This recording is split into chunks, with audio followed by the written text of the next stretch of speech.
കൂട്ടുകാരെ എല്ലാവർക്കും നമ്മുടെ റിസ്വാറഹ യൂട്യൂബ് ചാനലിലേക്ക് സ്വാഗതം. അപ്പോൾ നമ്മുടെ ഇന്നത്തെ കഥ പതിമാക്ഷനും കുഞ്ഞിക്കിളിയും. വീട്ടുമുറ്റത്തിരുന്നു കളിക്കുകയായിരുന്നു പതിമാക്ഷൻ. അപ്പോഴാണ് കാക്കകളുടെ ബഹളം കേട്ടത്. എന്താണെന്നറിയാൻ പതിമാക്ഷൻ ഓടിച്ചെന്നു.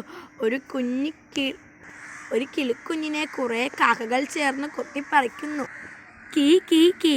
കിളിക്കുഞ്ഞിൻ്റെ ദയനീയമായ നിലവിളി. പതിമാക്ഷനെ കണ്ടതും കാക്കകൾ പറന്നു. പാവം കിളിക്കുഞ്ഞ്. പറക്കാനാവാതെ അത് നിലത്തു കിടന്നു പിടഞ്ഞു. പതിമാക്ഷൻ കിളിക്കുഞ്ഞിനെ പതുക്കെ കയ്യിലെടുത്തു. ഒരു ചെറിയ പാത്രത്തിൽ വെള്ളമെടുത്തു കിളിക്കുഞ്ഞിനെടുത്തു വെച്ചു കൊടുത്തു.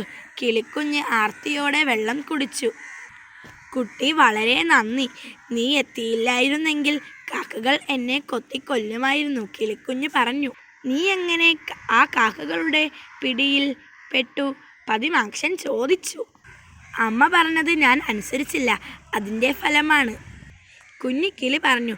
അമ്മ എന്തുവാണ് പറഞ്ഞത്? ഞാൻ ശരിക്കു പറക്കാൻ പഠിച്ചിട്ടില്ല, അതുകൊണ്ട് അമ്മ തിരിച്ചു വരുന്നത് വരെ കൂടിന് പുറത്തെങ്ങും പോകരുതെന്ന്. എന്നിട്ട് അമ്മ ഇര തേടാൻ പുറത്തു പോയി. ഉടനെ ഞാൻ കൂടിന് പുറത്തേക്ക് പറന്നു. കാഴ്ചകൾ കണ്ടു രസിച്ച് ഞാൻ കൂട്ടിൽ നിന്നും വളരെ ദൂരത്തെത്തി. അപ്പോഴാണ് ആ കാക്കകളുടെ കണ്ണിൽപ്പെട്ടത്. അവ കൂട്ടത്തോടെ എന്നെ ആക്രമിക്കാനെത്തി. ഞാൻ സർവശക്തിയും എടുത്ത് പറന്നു.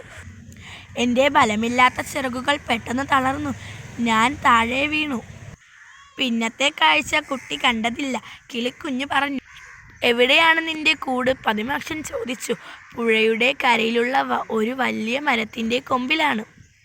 സത്യം പറഞ്ഞാൽ എനിക്ക് അങ്ങോട്ടത്തേക്കുള്ള വഴി പോലും അറിഞ്ഞുകൂടാ. ഇനി എങ്ങനെ കൂട്ടിലെത്തും? എൻ്റെ അമ്മ കാണും. കുഞ്ഞിക്കിളിക്കു കരച്ചിൽ വന്നു. നീ വിഷമിക്കേണ്ട, അമ്മ നിന്നെ തേടിയെത്താതിരിക്കില്ല, പതിമാക്ഷൻ ആശ്വസിപ്പിച്ചു. അമ്മ കൂട്ടിലേക്ക് തിരിച്ചെത്തുമ്പോഴത്തേക്കും സന്ധ്യയാവും. പിന്നെ ഇരുട്ടത്ത് എങ്ങനെ അന്വേഷിക്കാനാണ്? ഇന്ന് രാത്രി നീ എൻ്റെ വീട്ടിൽ താമസിച്ചുകൊള്ളൂ. നാളെ രാവിലെ നിന്റെ അമ്മ വരാതിരിക്കില്ല, പതിമാക്ഷൻ പറഞ്ഞു. നിനക്കു വിശക്കുന്നുണ്ടാവില്ലേ? ഈ പഴം തിന്നോളൂ.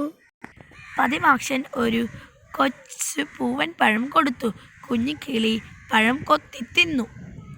കളിപ്പാട്ടങ്ങൾ സൂക്ഷിക്കുന്ന മരപ്പെട്ടിയുടെ ഒരരികിൽ ചെറിയ തുണി വിരിച്ച് പതിമാക്ഷൻ കുഞ്ഞിക്കിളിക്ക് കൂടൊരുക്കി.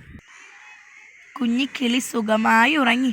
പിറ്റേ ദിവസം രാവിലെ ഉണർന്നെണീറ്റപ്പോഴത്തേക്കും കുഞ്ഞിക്കിളിയുടെ ക്ഷീണമെല്ലാം മാറിയിരുന്നു. ഞാൻ മുറ്റത്തെ തൈമാവിൻ കൊമ്പിലിരിക്കാം, അമ്മ വരുമ്പോൾ പെട്ടെന്ന് കാണാമല്ലോ.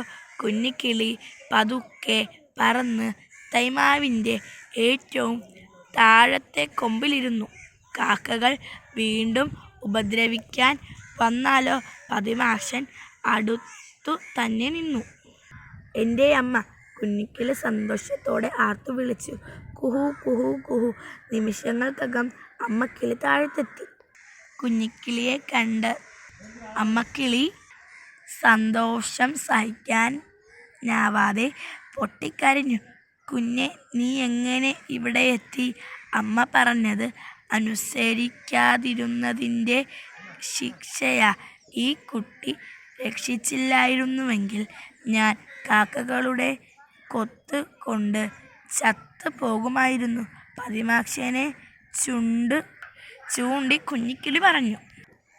കുട്ടി, നന്ദി, വളരെ നന്ദി.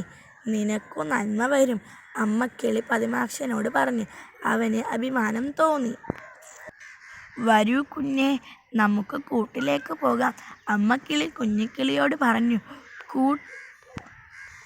കുട്ടി, ഞാൻ പോകട്ടെ? നീ ചെയ്ത സഹായം ഒരിക്കലും ഞാൻ മറക്കില്ല. പറക്കറയിൽ ഞാൻ എന്നും നിന്നെ കാണാൻ വരാം, കുഞ്ഞിക്കിളി പതിമാക്ഷനോട് യാത്ര പറഞ്ഞു. അവർ പറന്നകലുന്നത് പതിമാക്ഷൻ കൗതുകത്തോടെ ഓർത്തുനിന്നു. വൈകുന്നേരം മുത്തശ്ശിയുടെ അരികിലിരുന്ന് കഥ കേൾക്കുകയായിരുന്നു പതിമാക്ഷൻ. മുറ്റത്തൊരു കിളിയുടെ ശബ്ദം. കുഹു കുഹു കുഹു. പതിമാക്ഷൻ പുറത്തു വന്നു നോക്കി. അമ്മക്കിളി ചുണ്ടിൽ മനോഹരമായ ഒരു മയിൽപ്പീലി പതിമാക്ഷൻ്റെ മുന്നിൽ വെച്ചുകൊണ്ട് അമ്മക്കിളി പറഞ്ഞു, എൻ്റെ ഒരു സമ്മാനം. ഹായ് മയിൽപ്പീലി. പതിമാക്ഷൻ മയിൽപ്പീലി കയ്യിലെടുത്തു. ഞാൻ പോകട്ടെ, കുഞ്ഞ് എന്നെ കാണാതെ വിഷമിക്കുന്നുണ്ടാവും. അമ്മക്കിളി യാത്രയായി. കൂട്ടുകാരെ, എല്ലാവർക്കും ഈ കഥ മനസ്സിലായോ? മനസ്സിലായെങ്കിൽ നമ്മുടെ ചാനലൊന്ന് സബ്സ്ക്രൈബ് ചെയ്യാനും ലൈക്ക് ചെയ്യാനും ഷെയർ ചെയ്യാനും കമൻറ്റ് ചെയ്യാനും മറക്കല്ലേ.